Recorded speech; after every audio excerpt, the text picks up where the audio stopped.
court. The guest today, everyone knows, is Pieter, who very kindly basically installed fiber for events like this, which was all working perfectly when we tested our call yesterday. And about 10 minutes ago, it all bombed out. So we thought we were going to have to cancel. So we're just fingers crossed that it all stays connected, because I can see Pieter's on the screen there. So thanks to everyone for joining us. I know that a lot of you have joined us for the Tastinars before, and we haven't had Pieter on, so it's awesome to have you. Yeah, lots has happened in the last 5-6 months, and everyone's gone through a roller coaster, and everyone has had different experiences. So I'm looking forward to hearing what's been going on behind the scenes with Pieter and all of his wines. And yeah, Pieter's one of the sort of tight-knit group of South African producers that Great Domains represents, very proudly so, and is a very different member of the South African team, and just purely, not besides his personality and being a friend, he sort of goes about his business in a very different way compared to everyone else, and that's why we're here to hear all about it. And just as a sort of a quick mention, we've got a very special 10-minute video that we're going to show very shortly after Pieter's introduction, which nobody's seen before. It's quite a moving video, so I would recommend that you stay sort of on the screen so we can watch it. And I think afterwards we're going to actually, it won't be part of our recording, so you won't be able to see it again.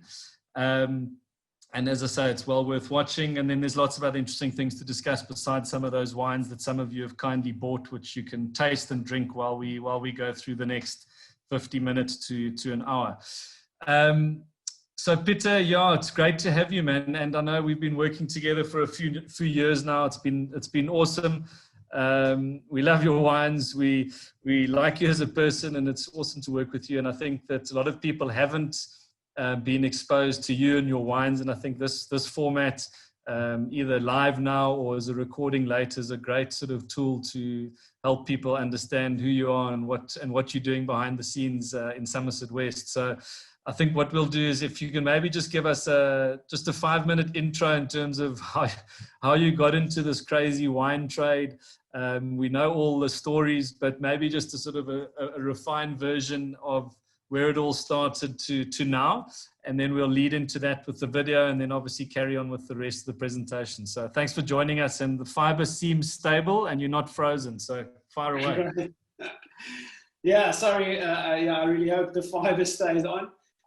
Yeah, just where I'm sitting now, this is my sort of home office. The ocean is about 200 meters that way, so I live in the Strand. And the winery is in Somerset West, but I actually grew up in this house as a child, and I bought it from my dad a couple of years ago when they retired. But my dad, he was a lecturer at the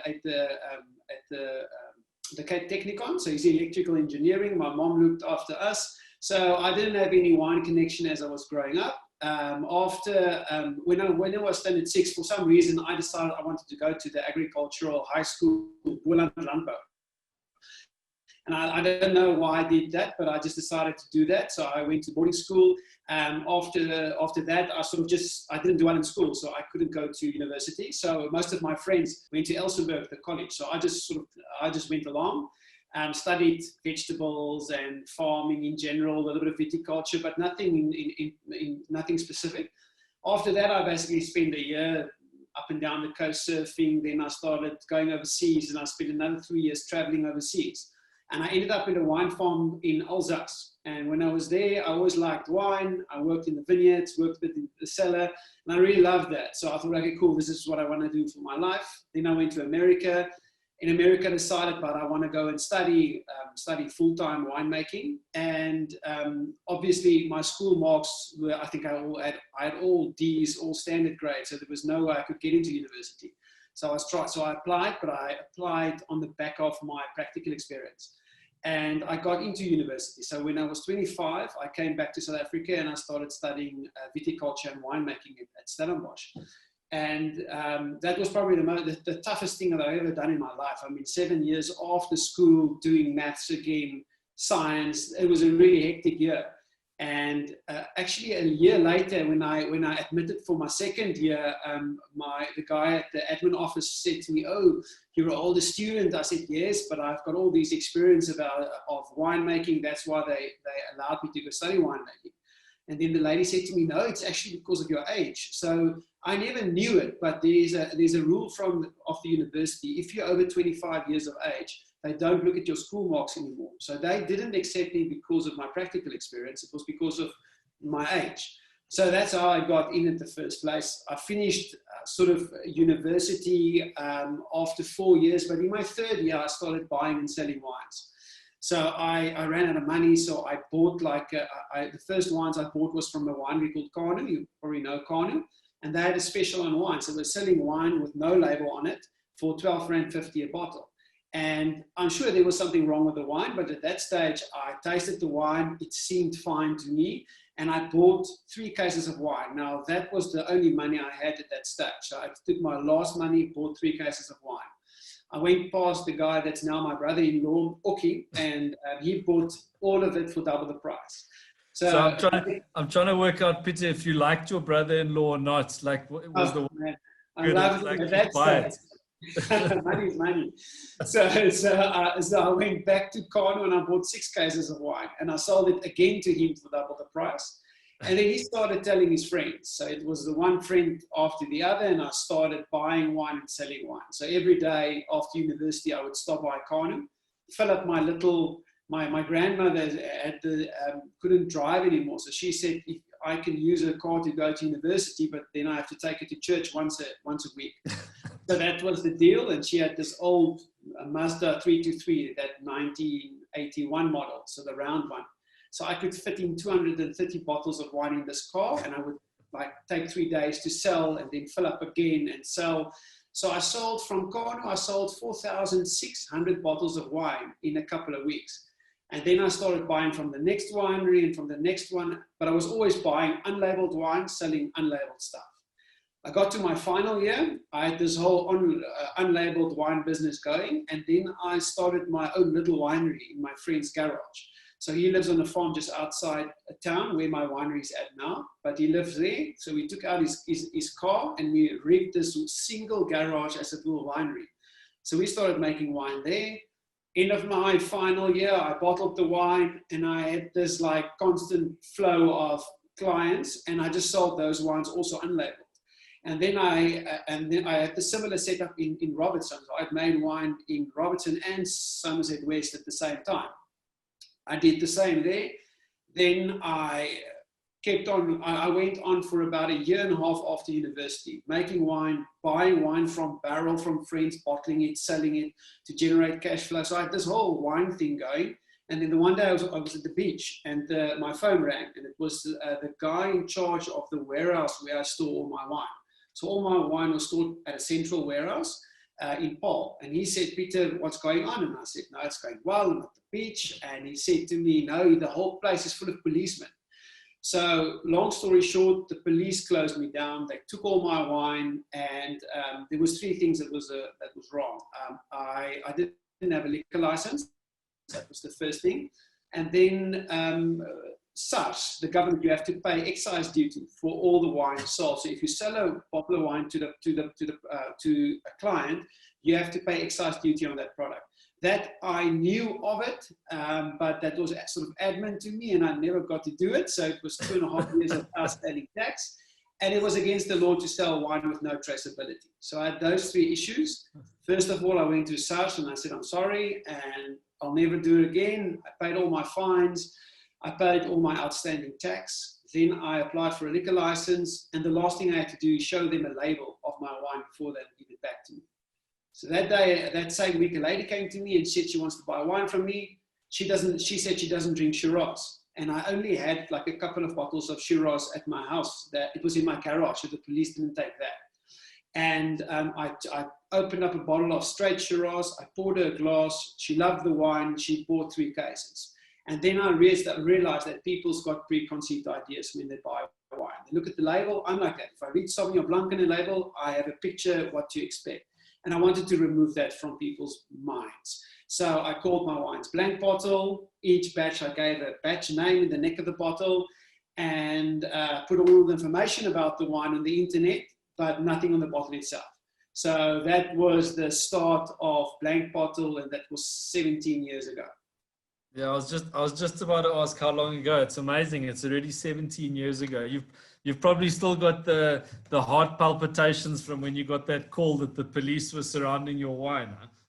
Yeah, that wasn't nice. That wasn't nice. It's a cool story to tell, but it wasn't a nice experience. No, and I'm not surprised business was flying. You weren't paying tax, nothing. You weren't paying, but business was flying. It was great. No, but thankfully it wasn't something permanent when they closed you down, and I suppose 17 years later, it's amazing in terms of, yeah, I suppose where you are now, the amount of wines, it's awesome.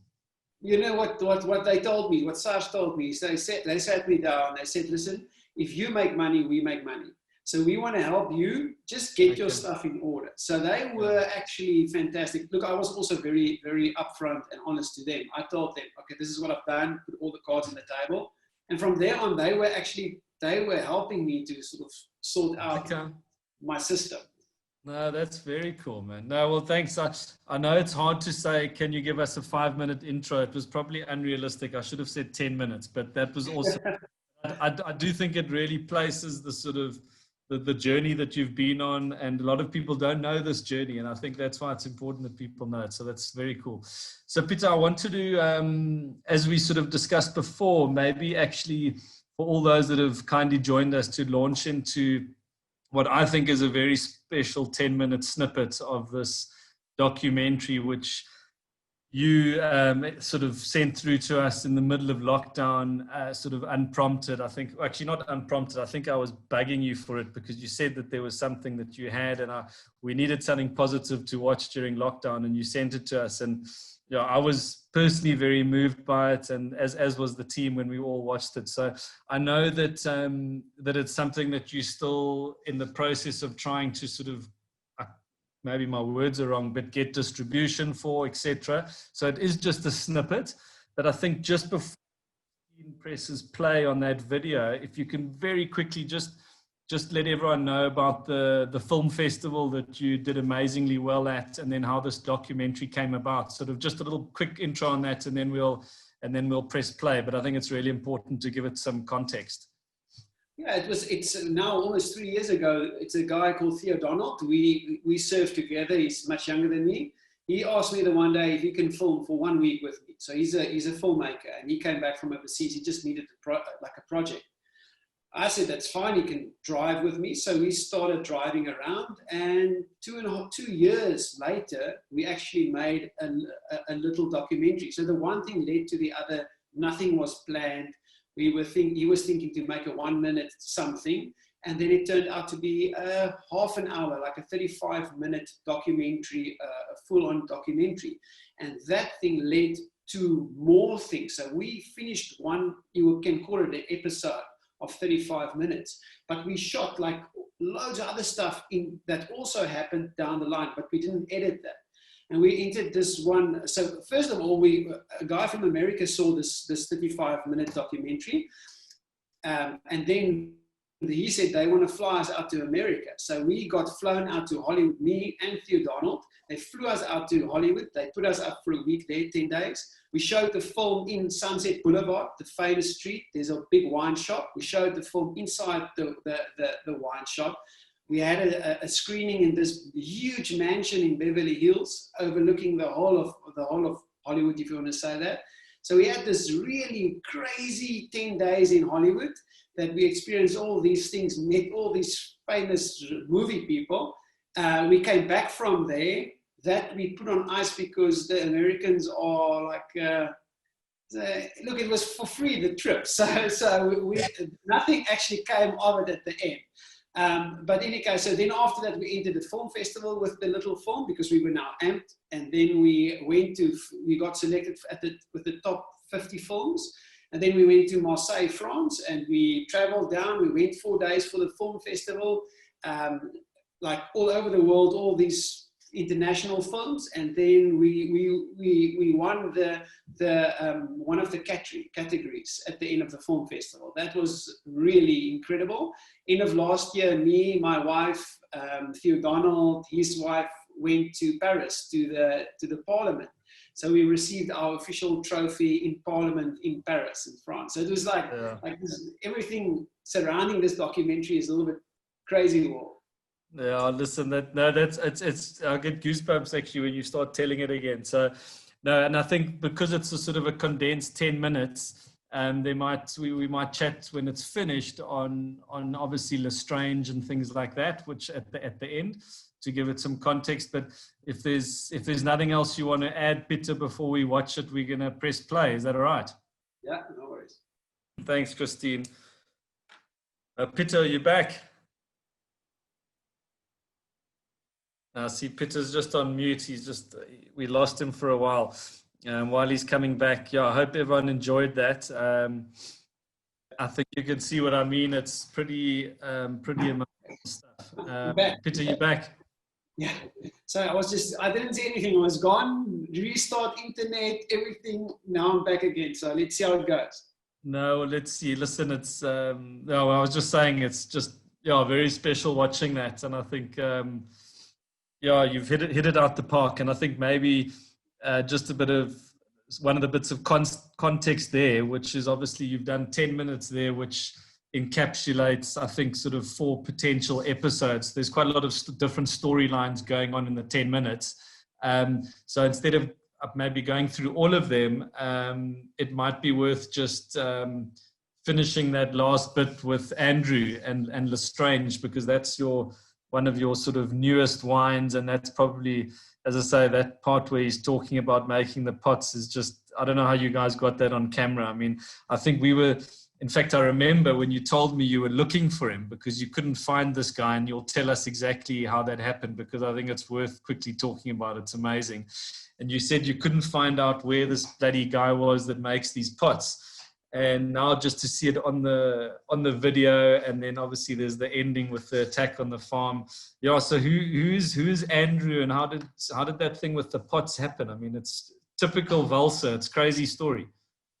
Now he lives up north, 300 kilometers north from Joburg, on a little small holding, and he's been a potter all his life. And the first time he made pots for a use, like something you can make something in, was these pots he made in this little film. And so I received the pots without knowing where they were from. I thought they were from Europe, and we literally went onto this trail to find this guy. And while we were doing this, Theo Donald was filming. So I remember the first day I saw the pots, I phoned Theo Donald. I said, listen, I need you here. There's something happening here. I don't know where it's going to lead, but just come. Let's just film as we go on. So all of that was not planned. We were just filming as we were searching for him. And then we actually found him, went there, we visited this guy, and I mean, you see it now in the film. And we started working with him to make me some more pots. And then we went up there a couple of times. Theo Donald, the filmmaker, stayed with him for a week, filming all the different steps in making pots.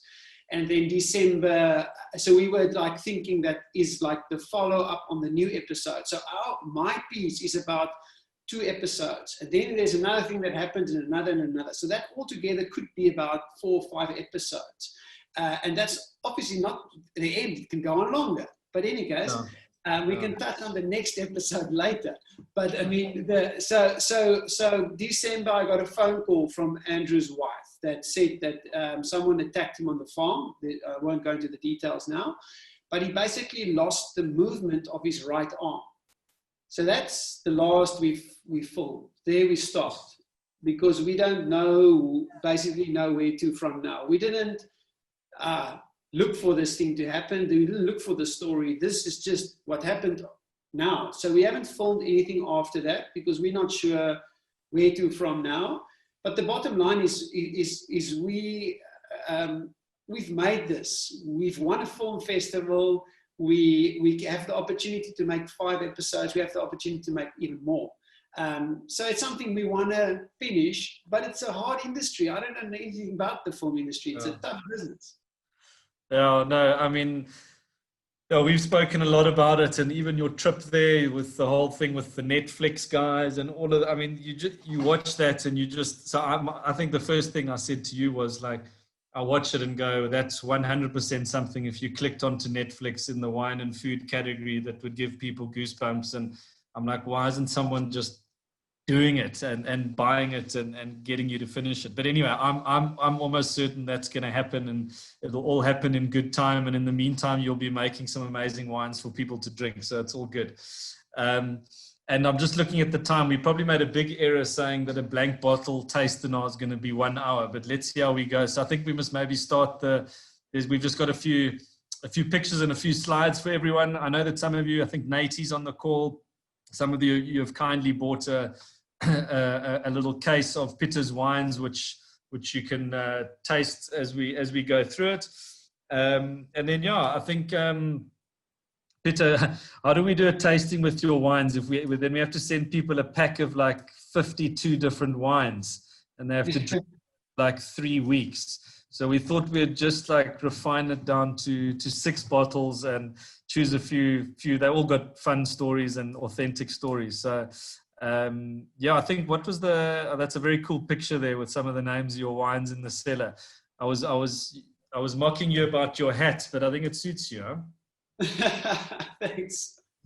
I told Derek yesterday, he can mock me because I was in the shop to buy that hat, and the lady told me, no, you can't buy that because it's a lady's hat. And I said, well, I like the little shell on the front, but it's actually not a men's hat, whatever that may mean, but in any case.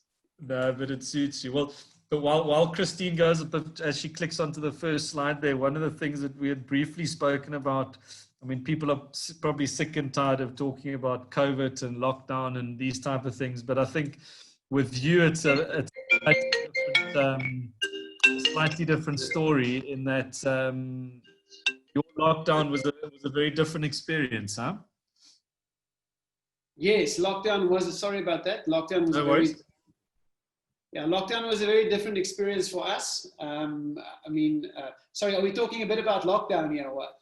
No, yeah, you just mentioned that it wasn't just, you said it was a very positive time. You put tons. Yeah, lockdown for us was amazing. I mean, we, first of all, the first thing that happened is obviously you're surrounded by a lot of negatives. But we travel a lot. Last year I traveled 5 trips overseas. So it was a very busy year for me. And if you travel overseas, it takes you a week to sort of prepare. It takes you away for 2 weeks or 3 weeks. It takes about 2 weeks to get back into things when you're back. So, I mean, for us being locked down, we could travel. So we had the permit. So I went to the winery and we sat in the winery and we looked around and we were thinking, okay, we should streamline this thing. And then we worked on this a bit and then we worked on that a bit. And then suddenly you realize that there's so many things you've always wanted to do that you never had time for. As we go through these wines, I'll tell you about new projects that we all kickstarted this year. So for me, it was an immensely positive experience in the winery because of all these processes we streamlined. Suddenly everything was for sale. So, I mean, in the winery, we buy everything secondhand. So I've got this real love for old equipment. And in wine, the wine itself, it doesn't care if you press it with a press that you bought on an auction for 5,000 Rand or a press that cost you $1 million. The wine they don't experience that. So within wine, there's the opportunity to use older equipment to make great wines. So suddenly more equipment came on the market because everybody was a bit they were on a point of not knowing what the future holds. So they wanted cash. So I bought a new press, I bought a new bottling line, I bought a new cork machine. So we went on a little shopping spree and we bought amazing equipment, top-notch stuff for very, very affordable prices, very good prices. So that was one thing. And then all the vineyard stuff that I'll explain as we go on. Yeah, no, that's cool. I didn't know about all the purchases. So so wine one here. Let's kick it off. We've got the Bibos. Okay, so Bibos is I think it's the label explains most of it. Okay, you've got it there on the screen. So on the label, it's got a guy. The guy looks like Victor Matfield on the label, but it's actually me. I did like a sort of a graffiti thing of myself, but it doesn't look like me. Like I say, it looks like Victor Matfield. So Bart Skeerder's Bos is a little town south in the area Cape Agulhas. And it's a very small town. I think there's 140 people living in the town. And it's named after a spider, the Bart Skeerder.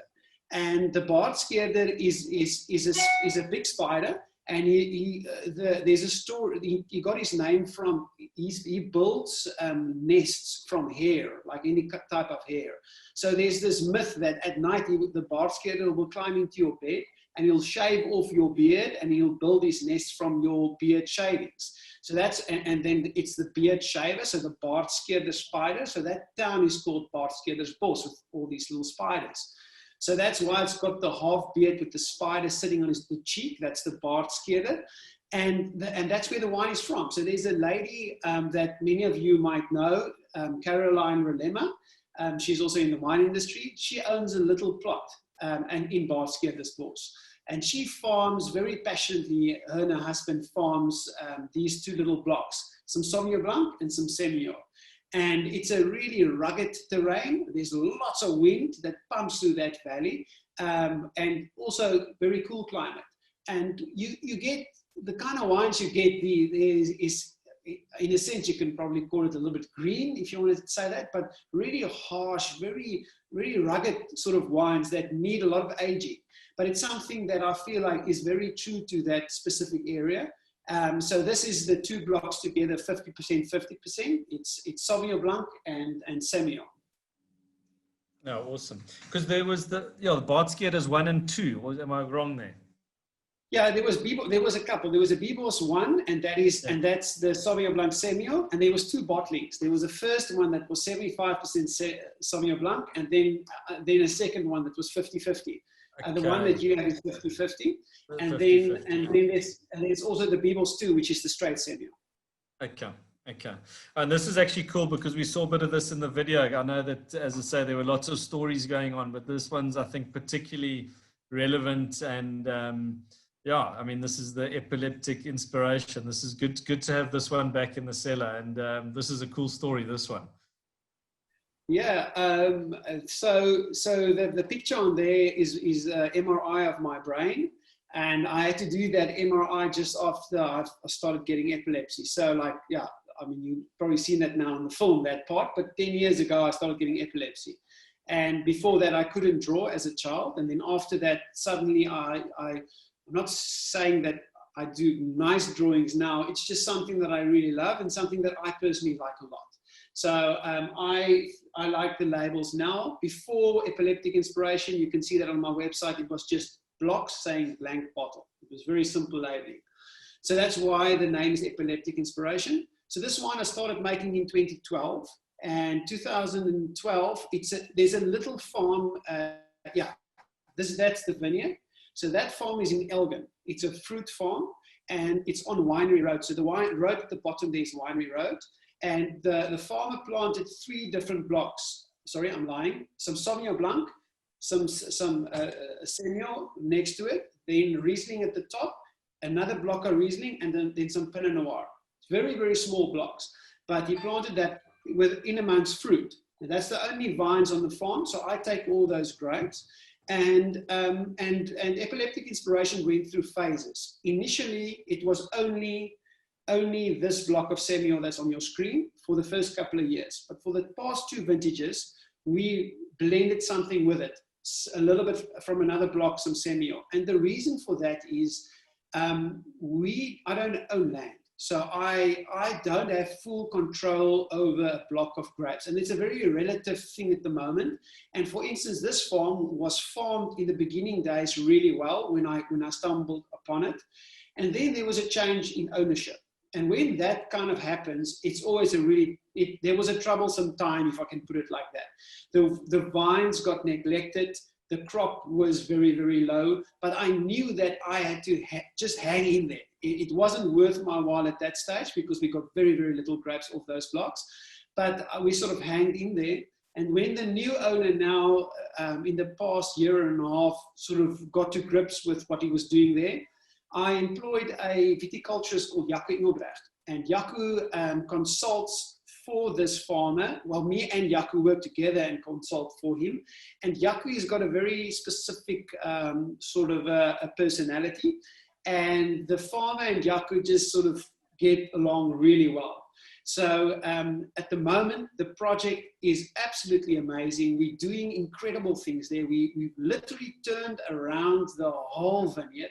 It looks incredible. The way we pruned everything in terms of getting sort of the objective to get that perfect balance with production and quality.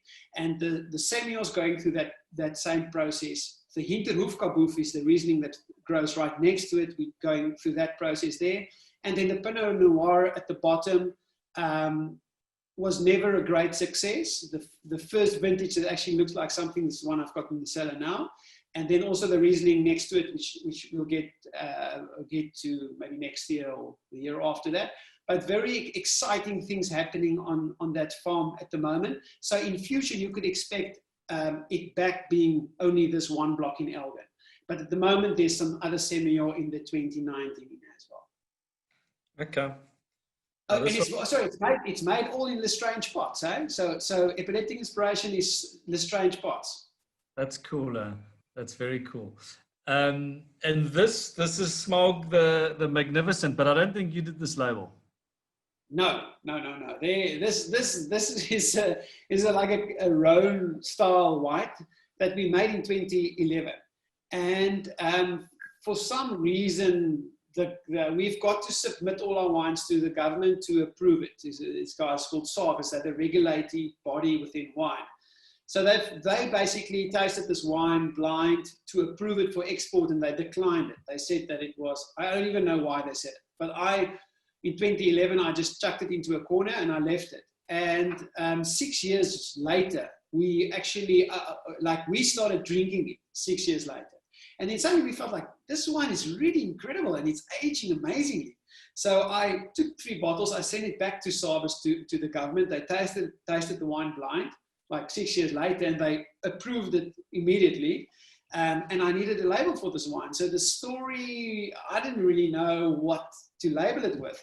And it's Marsanne, Roussanne, Claret Blanche, Grenache Blanc, things like that. And then my son was drawing this Smog the Magnificent, the dragon from Lord of the Rings. And I walked past him, I said, listen, I love your dragon, can I use it? And he said, I can, but I have to pay him. So I said, okay, I'll pay you per bottle. So I took his Smog the Magnificent, and I just made labels from this. And I think he was 6 years old when he drew this. And we stopped and released a couple of 100 bottles, 500 bottles. And the wine was like, people loved the wine. So we said, okay, let's bottle Smog the Magnificent, but we can never release it as a young wine. So we need to wait a while. So the one that you've got is 17.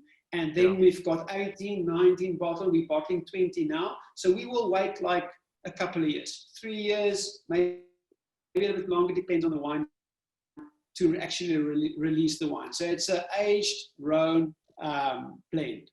That's very cool. And then obviously your son can put himself through his own university. You don't have to subsidize that, because he's got a nice bank account with all those extra bottles being paid for.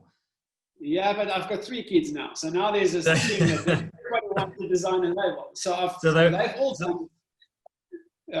done labels. So they're all at home in the kitchen. They're drawing furiously and putting the things under your door for submission. Absolutely, but it's got to be good.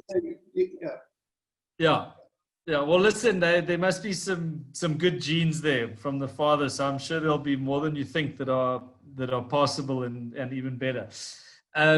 Before we go on to the next one, I did mention it to everyone before we sort of launched the dates for this Tastinar, and it's almost one of these, for me certainly, it's sort of an awkward thing to bring up and to talk about, but at the end of the day, there's a reality that's something has sort of happened in the winery in the last sort of short while, something that had nothing to do with you. and that is, obviously going to affect the production of your 2019 whites, which no one really knows about. No, I'm sure it's probably quite difficult to talk about because we spoke sort of shortly after it happened. But yeah, if you are comfortable, I mean, maybe just to give those that are watching an idea of what sort of why we won't be seeing many 2019 whites from you. Yeah, it's a kind of a hard thing. We've not done anything official yet, so this is probably the first time that it's like more official. Where can I start now? So in of last year, we bottled some wines. The first, mainly all the reds of 18. So all the 18 reds we bottled, and then we've got sort of a new system of bottling. And I've got this one item that I've rented in. It's in the bottling line. You've got various pieces of equipment. And there was this one thing that I rented in from another guy because I had to buy a new one, but I wasn't sure exactly which one to buy. So I first wanted to try with another machine before I actually commit to it. So I tried this machine, it worked well. And then before we went over to all the delicate wines, all the white wines, there were about 20 wines left. I said, okay, I'm going to commit, I'm going to buy this new machine. So I bought the machine, we got it on board, and we took this one out the line and we slotted the new machine in. And it went really well. We bottled a couple of wines last year, and then we went on to the balanced 17 wines straight after the other, one red, 19 whites. Finished up, and then we were ready for harvest, so we went straight into harvest. And never looked at the wines during harvest, it was too busy. So we got to the end of harvest, and I opened up a bottle, and if you look at the wine, for me, a white wine needs to have like a light inside. And it's not a light that you see, it's a light that you almost feel. It's like a little fluorescent bulb inside of it that shines. And I look at this wine, and I said, the light's not on in this wine. It's nothing wrong with the wine, but it's slightly dull by the looks of it. And I tasted the wine, and I was like, maybe it's just not a nice day. And then we opened the next one and the next one, and I realized that. And then I got to a wine that was brown, like properly brown. It looks like a little bit like a brandy almost. And I said, no, goodness, there's something wrong. And I didn't know what to do. So I went so all my wines go to a very famous guy called Lofty Ellis. He's the best or oenologist, wine guy in South Africa and maybe even the world. And he looks at all my wines before we bottle. So he takes every single wine, he writes a report before bottling. And I've worked with him since 2008. And we've never made a mistake for all these years. And then suddenly we had 20 mistakes in a row. And I took those wines to him, and we analyzed and we did everything to these wines. And then he asked me, listen, Pieter, is there anywhere that your wines could have picked up iron, like Easter? And I said, no, I mean, I know as a winemaker, iron is no-no in a winery. And basically, to put a long story short, the new machine I bought, when I opened it up, it was red inside. So it was rusting. Now, what iron oxide do to a wine is the moment it gets in contact with that, the iron would attack the sulfur, deplete the sulfur that's in the wine, and oxidize your wine. So that's what iron does. So obviously, it's not something that I can just say. So we had everything analyzed. It's just professors and metal engineers and lab after lab after lab. And yes, and then it's not my opinion, I'm not saying that. It's the opinion of professors and doctors. And I mean, this has been going on for a very long time. This has been going on for pretty much 4, 5, 6, 7 months now. And I lost 23,000 bottles of wine. Lost all my good stuff. All the best whites are gone. I'm sitting with 72 bins of wine in the cellar that's a write-off. I could just throw it away. I had wine on its way to Switzerland. I had to phone up guys in Switzerland saying, listen, I'm not comfortable with the wines. Check it out when it arrives. And we destroying wines in Switzerland. That's a costly thing. And then I lost huge, we just lost like a massive amount. I mean, also the market, we out the market for a year with all those wines. So it's very tough. It's very tough, but yeah. Oh, so no, Pieter, sorry, man. I obviously we just had to bring it up because it's something we're going to have to communicate with everyone. And it's probably at this point we need to tell everyone that the price is being times by 10 now as a result. We by 10. No, but seriously though, it's just a nightmare. And I hope that whatever needs to happen on the legal side that you get looked after and it all resolves itself. But thanks for taking everyone through the detail. I know that it's been a cuck time with regards to that. So thanks for the update. Yeah, but I also need to also mention to you that the support we have in everywhere in the world, and I didn't communicate this now. This is the first time we communicated, but the support all over the world has been fantastic towards South African wines. To put it like that, we will be up 20% in terms of turnover from last year to this year if I don't sell one more bottle this whole year until February next year, and that's 23,000 bottles gone. So we've got huge amount of support. We have a business where we only have old machines, like I mentioned. We've got a cash business. I don't have shareholders. I never had a lot of money, so everything is sort of like. So we actually fine. We're not. Yeah, I would have had. There was a lot of projects we couldn't do now this year because of that. But we're not going to disappear. We have lots of support, and we're going to make it. So it's just a reality check how very, very, very fragile our whole industry is. It's something that is not, and it's also, if it was something that I did wrong, I think it would have been very, very tough for me. I don't know how I would have been handled it. But I feel like it's not something that I did wrong. It's something that I didn't ask. It just sort of came on my road, and I have to now handle it. But yeah. It's fine. Well, you somehow handling it with a smile, because I don't think I'd be able to process and handle it like you have. But I think as you say, it makes it a bit easier that some of the guys have the industry's been supportive in your export markets and hopefully like you. So that's very cool. Pieter, I'm just looking at the time because I know everyone's got sort of routine. So we'll. Let's just quickly move on to this. I love this one. Retirement at 65. I think this is the 2019, or depending on what everyone's got. What's the story here? Okay, just quickly on the previous photo, I just want to tell you the story behind that. We're busy with a new project in the Voorpaardeberg that Jaco Engelbrecht from Visual Viticulture handles. This block you see here, this is the new Smaak the Magnificent block. So at the moment, Smaak comes from various components. But this block, we've planted now, and from next year on, we'll have the first little bit of grapes coming from it.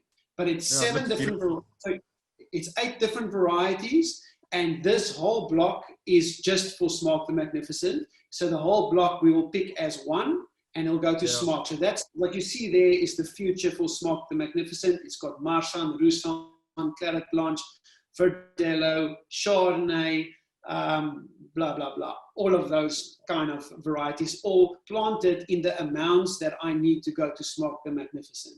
And it's right in the mountain on a guy called Andre de Tooy. He's a really good farmer that's got the right mindset. It's planted on his farm, and he does an exceptional job with Jaco to run these vineyards. And so it's really something.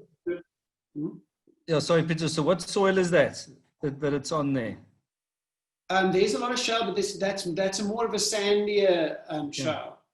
Okay, cool. No, it looks awesome. Looks nice and neat, and just don't fire your label designer. We've got a new vineyard now. Keep the designer, and we need to push through. No, he needs money, so he's not going to be fired. Don't worry.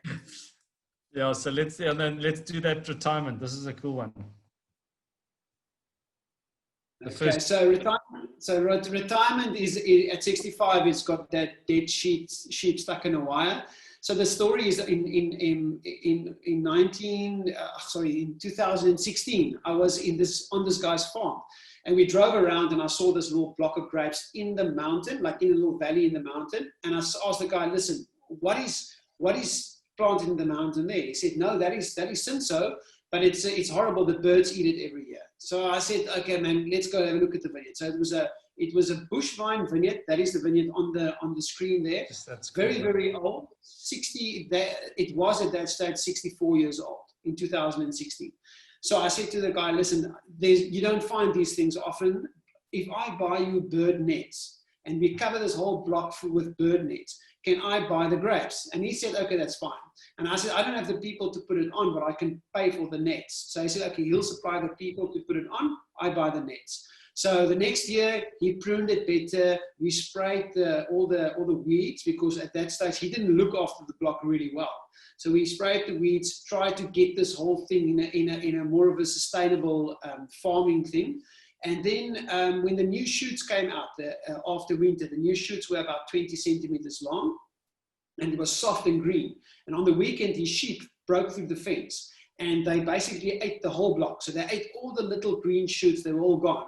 So the Monday, obviously, we realized we're not going to pick a bunch from this block. And that was 2015. Sorry, 2016. We put a higher fence around the block, and we kept the sheep out. And then later on the ripening season, we covered everything with bird nets, and there you can see the nets on that photo. So everything covered with nets. So we kept the birds out, we kept the sheep out, and for the first time, when this vineyard turned 65 years old, we made a wine only from that vineyard. So that's why the wine's called Retirement at 65, because we aim to retire at 65, and this vineyard started growing when he was 65. Now we're up, and now this next season is going to be 2020. So the vineyard's getting older as we go on. So it's something really, really special. But we have a problem, and it brings you back to the whole thing of not owning a farm. This farm got sold to a guy now, and we don't know the future. At this stage, we are doing a lot of effort. So we organize the pruning teams. We go out, show the guys how to prune. There's a lot of work that we have to now physically put into these blocks because of the changing of ownership. So at this stage, things like this could go anywhere. Tomorrow morning, that block could be gone. I don't know, because it all depends on the new landowner.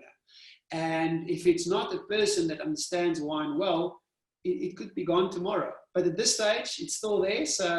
So for us guys that don't own land, you got to just work with what you've got. Yeah. And appreciate what we've got.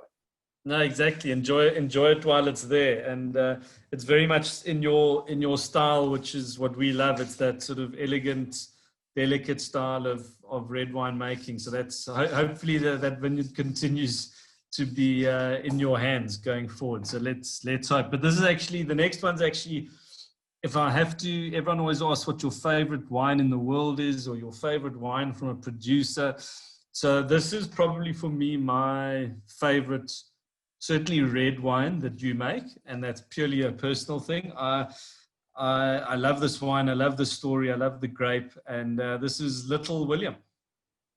Yeah, Little William grows in the Ceres Plateau. So it is, if you talk about continental climate, this is what makes this wine special, or the site where it's on special. If you drive to Ceres, you turn left, you go through Prince Alfred Hamlet. You head up all the way the Geido Pass until you get to the top. Then you go through the Witzenberg Pass. When you get through that pass, you turn right into the valley on top of the mountain. You drive as far as you can go. And that's where this vineyard grows. It was planted there pretty much by mistake. It was the owner of the farm. She loves wine, and she lives in Cape Town. It's a family farm that she owns. She got gifted some vines, and she planted the vineyard without really thinking much or knowing anything about vineyards or anything. And then the vineyard just grew there for a couple of years, and they tried this and they tried that. And then one day a friend of mine came in harvest with 2 bags of grapes in 2015 and said, Pieter, you want to buy red grapes? And I asked, where's this vineyard? And he said, he's on top of the mountain in Ceres Plateau. And I took a berry and I ate the berry, and I said, yeah, it's amazing, let's buy it. So without me even knowing anything about the vineyard, I didn't even see the vineyard. I got the grapes and I made the wine, and the wine was really great. And then I took a drive up to the vineyard in 2015 to go and look for it. And It's in the mountain. If you look at the mountains at the back, there's still snow at the back there. Now it didn't snow there for a long time. So we haven't had snow there for a long time. When it snows properly, the snow's in the vineyard. So it's really cold up there. And the interesting thing about this block is, there's another photo. We're busy developing something on the farm. Yeah, this shows you exactly. Now this is my viticulturist, Francois Hannekom, my very good friend from school. Working hard. Yeah, we work, but see now, it's lunch. So we drove up there that day to dig holes if you look straight into the mountain, that property in front of you, that's just Fynbos at this stage. We're going to plant a vineyard there. And what you can look, if you look at this picture, we're sitting there with short sleeves. When we arrived there the morning, it was 1 degree, 2 degrees. It was super cold. And then by late the morning, 11 o'clock, it got so hot that we were sitting there with short sleeves, looking at snow over there. And if you get into the shade, it's cold again. So basically what that means is you get this super intense sunlight there. It's not temperature, it's sunlight. It burns your skin, the sun, with a low temperature. And you can see the snow at the back on the mountains. So that is the whole climate there. You get in summer intense sunshine, really intense sunshine, but it is not hot. And then at the night it gets very, very cold. And the next morning it's hot again, but not temperature. So the wine is 12.5% alcohol. I cannot get Shiraz to ripen more than that.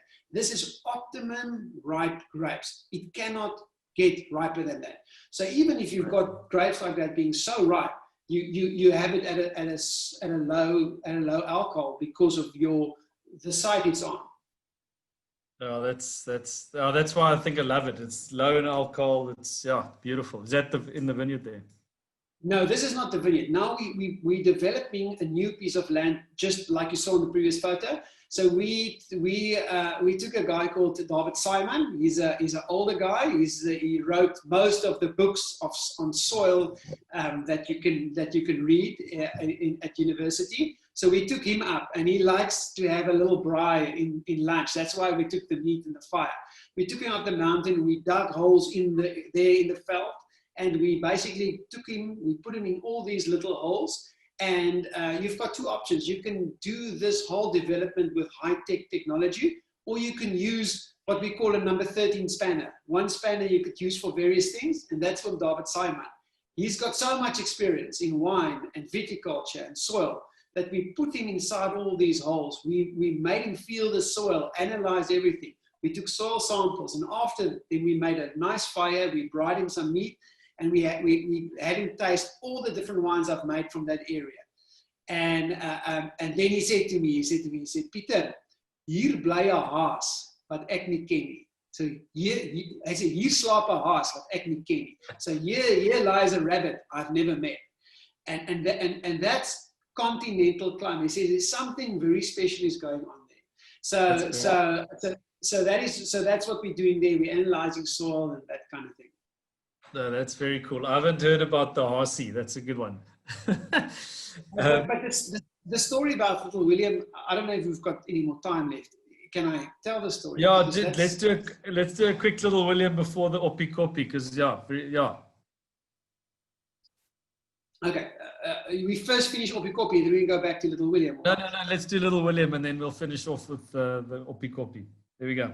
Okay, so 2015, when I went for my first trip to Little William Vineyard, as I drove home, I came around a corner really fast, and I was on my phone. And as I came around this corner, there was this little boy standing in the road, but he was standing on the white line. And he had blonde hair, white shirt, white nappies on the white line in the road. So I could hardly see him. And I stopped right in front of this little boy. And it's in the middle of nowhere. There's no one living there. And I pulled my car at the road, and I was standing with this 1.5-year-old boy. Now I know he's 1.5 years old, but then I didn't know that. I was standing with this boy next to the road. Didn't know what to do with him. So he sort of walked up the road, and then I thought, okay, I'll walk with him. So we walked 300 meters with a 1.5-year-old. It took forever. And then we got to a little bridge going over a canal. And then we went over the bridge, and there was a farmhouse. So that's the only house in the vicinity. On a hill, another 300 meters in, on a farm called Sterkwater. And he walked to the house, so I walked with him. And when we came sort of close to the house, the guy working in the garden saw us. And he ran into the house, and this lady came out crying, screaming, William, William, William. So it was a really like a commotion, and I felt like, okay, he obviously just went to go look for his dad. It's just a mistake. And I left him, and I left. So I didn't speak to the woman. I didn't speak to anyone. I just left. So since then, when the wine got to bottle, obviously I called it Little William. But then I can't really remember exactly why is it, like I thought I heard William. So I was thinking maybe, I think his name is William, but I'm not 100% sure. So as the years go on, people always ask me, so tell us a story. Then I tell them the story, and they said, oh, but what does William say about his wine? And I said, and then I always answer the same way. Is I've never went back to their house. I've never introduced myself, because I've got this picture in my brain that one day I'm going to sit at a dodgy bar in Neisner, and there's going to be a young guy next to me, and I'm going to start chatting to him, and he's going to be William from Ceres. And I'm waiting for that day. And then, and that's my, always answered the same thing. And then end of last year, so that's now 4 or 5 years down the line, my son had to have an operation on his shoulder. So and he's very little. So we went to Panorama in Cape Town, and we arrived there at the hospital. And when we got to the reception, the lady said, oh, it's a little guy. I said, yes. She said, but there's a mistake on the forms. So they didn't book him into the children ward. They booked him to an adult room. And I said, I don't have an issue with the adult room. You can go in there. So we went to the adult ward, and we checked in. And next to us was this guy really upset because he had a cup of coffee with milk in 6 o'clock in the morning. And when he arrived at the hospital, they told him he cannot be operated because of the milk in his coffee. And then he missed his slot. So he was lying there the whole day until the evening to wait to be operated. So then I said, okay, whatever. And then him and my son, Sebastian, went into the theater sort of the same time. And my wife, she talks to everybody. So she started talking to the wife of this guy. And I left to go and have a coffee. So I came back with 2 cups of coffee. And my wife said, oh, Pieter, these people are from Ceres. You're going to tell them the Little William story. And I thought, no, why would I do that? And I was sort of uncomfortable. And I said, oh, so what do you do now? She's a vet. She works in Ceres, and her husband's a farmer. I said, where do you farm? She says, no, on the Witzenberg mountain. And I said, where on the Witzenberg mountain? She says, no, it's down the valley. And she explains. And I said, what's your farm called? She said, Sterkwater. And that's Little William's farm. And I was, no way. And I said, do you have I could feel this situation of the dodgy bar in Neisner busy happening. And I said to her, listen, do you have a son called William? And she said to me, no, she doesn't have a son called William, but her sister-in-law's son is called William. And they live next to the road at the top, and she lives at the bottom. And then she phoned her sister-in-law and asked her sister on the phone, listen, have you ever lost William? And she said, yes, there was this one day. Like 5 years ago, when this stranger came from the big road with William in his hand. So unbelievable. It was just really cool. That's crazy. I don't know how these things attract themselves to you. It's ridiculous. On that point, quickly, it's not that. I thought about that a lot because many people say the same thing as what you say. The only reason that it happened is I tell the story so many times. If I didn't have a vehicle to put the story on and retell, I would not even remember the kid's name. I wouldn't remember Sterkwater. I would remember nothing of this. So I would meet the same lady the same day, and I would not put one and one together. So it's just because there's a vehicle to translate the story the same thing happens to everybody. Anyways, that's. But that's a crazy one. I love it. No shot. And then Pieter, let's end off. Sorry, man. I don't want to. I hate to feel like we're rushing it, but I know that just to the time. But Oppie, it's nice to end off with this one because there's been some awesome news in the UK, if I'm not mistaken, in the last week. Decanter Wine Magazine did sort of their top 30 Shirazes, and this was one of them. The 2017, am I right, with the Oppie? Yeah, the thing is, we never enter any kind of competitions. There's a guy called Tim Atkin. Once a year he tastes our wine, but he's the only guy that tastes our wine. There's no one else that does that. So for us, we don't have references like a platter rating or something like that. So you kind of hope your wines are good. And then my guys in the UK entered this. I didn't do it myself. And you get picked of one of the nicer, better wines from South Africa. So it's a nice to have. It's really, it is a bit of a saying, oh yeah, just keep on going. You're fine. So it was quite nice. And this is a slightly different Shiraz to the Little William.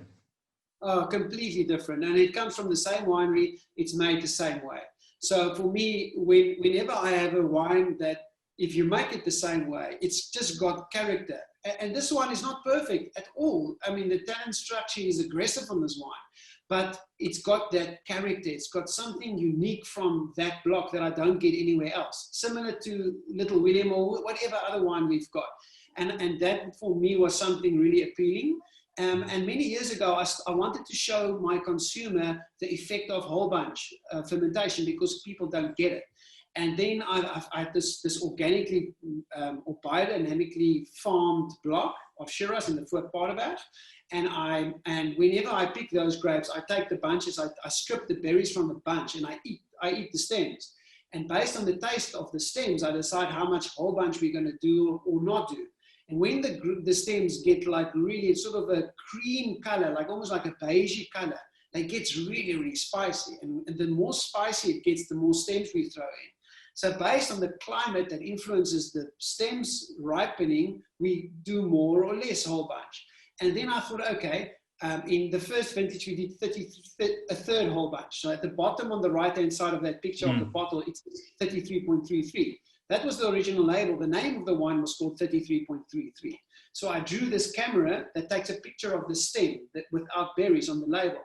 And then I blocked out like 2/3 of made black. So the picture the camera takes a picture of 1/3 of the stem, because that's what it shows. The next year, it was 2015, great year. We had ripe stems. We did 100% whole bunch. And then the one was called 100.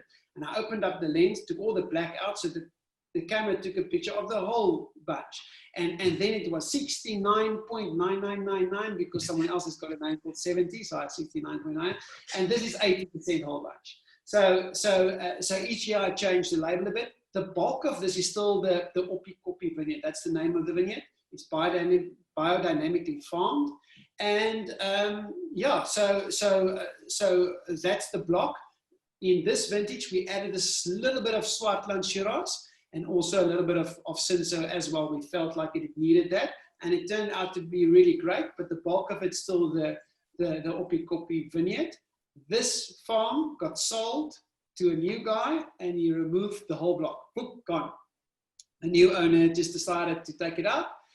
He's not going to farm biodynamically anymore. And so we have one more vintage, sorry, two more. We're going to bottle the next one now, and then we've got one more in barrel, and then it's the end of this wine. So then it'll be gone forever. And yeah, it's just one of those things.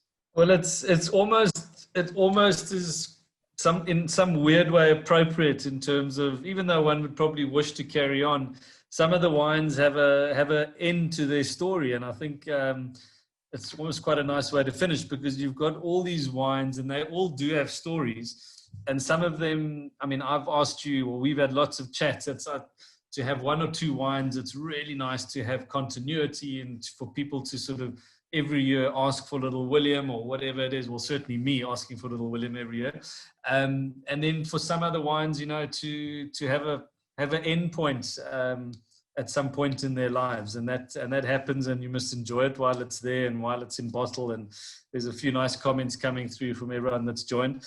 No, so it's Pieter. It's sorry, I know we could sit here and talk until dinner starts. Have dinner, talk through dinner, talk late into the night. Thanks, Nathan, for joining. But it's really, really awesome to obviously always spend time with you and share some of these stories. It is quite a short space of time, I know. But yeah, we just appreciate your time, and obviously love what you're doing in the winery. Please carry on.